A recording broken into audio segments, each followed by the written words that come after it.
With us now from the House of Representatives is Ron Paul, Republican from Texas. Thank you, sir, for joining us. Have you heard anything this week that would give you second thoughts about opposing a war against Iraq? No, and I keep listening carefully and read everything I can get, and I see no new information. There's really nothing new, not only in the last 2 months. It's interesting that we've been talking seriously about this in 1 month, but I don't think there's anything new in the last 2 months or 2 years. And for that matter, maybe even 12 years. When Secretary Powell was before our committee, he was very clear to us that Saddam Hussein's military is very, very weak, and much weaker than it was when he was defeated 12 years ago. And that sort of goes by everybody, and they keep talking about presumptions. Maybe someday he's going to get something, and maybe someday he's going to do this, and he might build a weapon, and he is trying to get these things. So it's pretty vague accusations. Have you seen or heard anything from the CIA, the Pentagon, the State Department, or the White House to suggest that Saddam Hussein is planning an attack on the United States?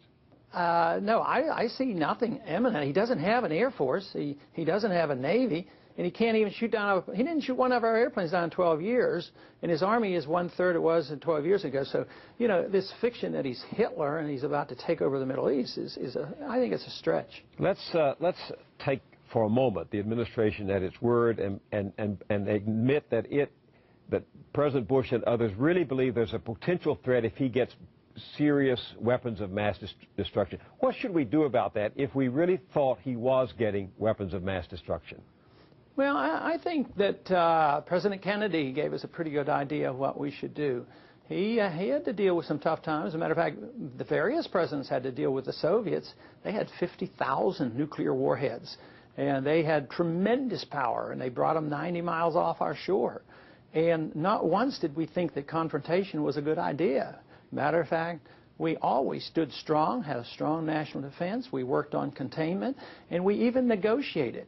So I would say if we were able to accomplish that with the Soviets, and we've been able to live with the Chinese and put up with so much danger in the world, we ought to be able to handle this guy that there's no evidence that he has these weapons, and that there's no imminent threat, and he hasn't committed an act of aggression. I would think that if we really wanted to, we could handle him the same way we handled the Soviets. So we won the Cold War. Why are so many members of Congress lining up to want to go to war? On our side, a lot of Republicans will come to me and they'll tell me that, you know, their mail's running strongly against the war. But, you know, I just can't go against my president. And I'm uncomfortable about that. I mean, I know President Bush, and he's from our state. And you know a lot about politics, and you know how that works. And I don't like that, but I still have an obligation to my own beliefs, my own convictions, my promises, and to the Constitution. So I have to do my best job in defending that position. But there is a temptation to want to go along and feel good about being part of the party and not resist. And I think it's interesting on the other side, the Democrats are, yeah, they're split. Now the best allies I have now for trying to avoid a war comes from the more liberal Democrats, which is sort of ironic, me being a conservative Republican. So there's more allies from there. But the leadership on the Republican side, and that's mixed. I think there's a lot of influence behind the scenes for this war dealing with oil interests, and this would influence both sides of the aisle.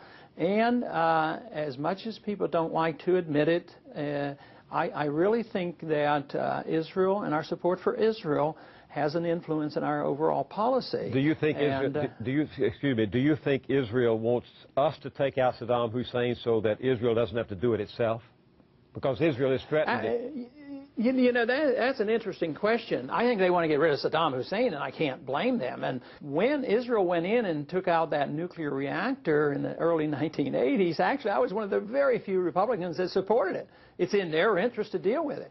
No, I don't think it's so much that Israel wants us to do their work for them.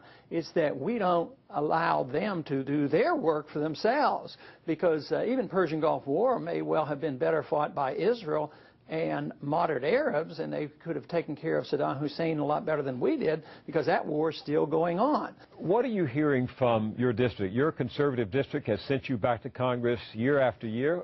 Are your constituents prepared to go to war? Do they want to go to war? I would say that I had well over 1,000 positive letters of support, and probably 6 or 8 negative. So I would say they strongly support my position. Do whatever you can to avoid the war. You've been consistent in your conservative positions. You oppose abortion. You like low taxes. You want us back on the gold standard. What is your philosophical basis for opposing a war with Iraq?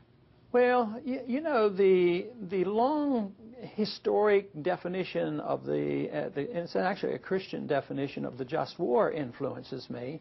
That it has to be defensive.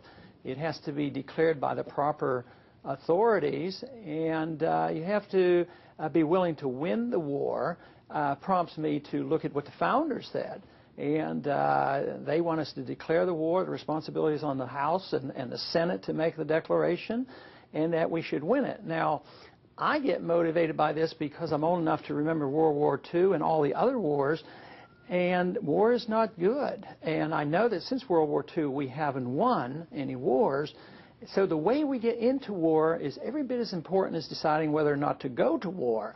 And it seems like when we slip into war through the back door, we're less likely to win, and the consequences seem to get out of control, and the complications last a lot longer. Just like Persian Gulf War, we didn't finish it. We had a humiliating defeat in Vietnam. Korea, we still occupy Korea for 50 years.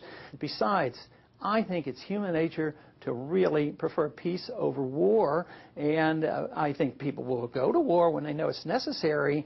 But I think if it's not necessary, they're very tempted to vote for somebody who advocates peace and a little bit more reasoning than to jump and leap into a war that may lead to some very serious consequences.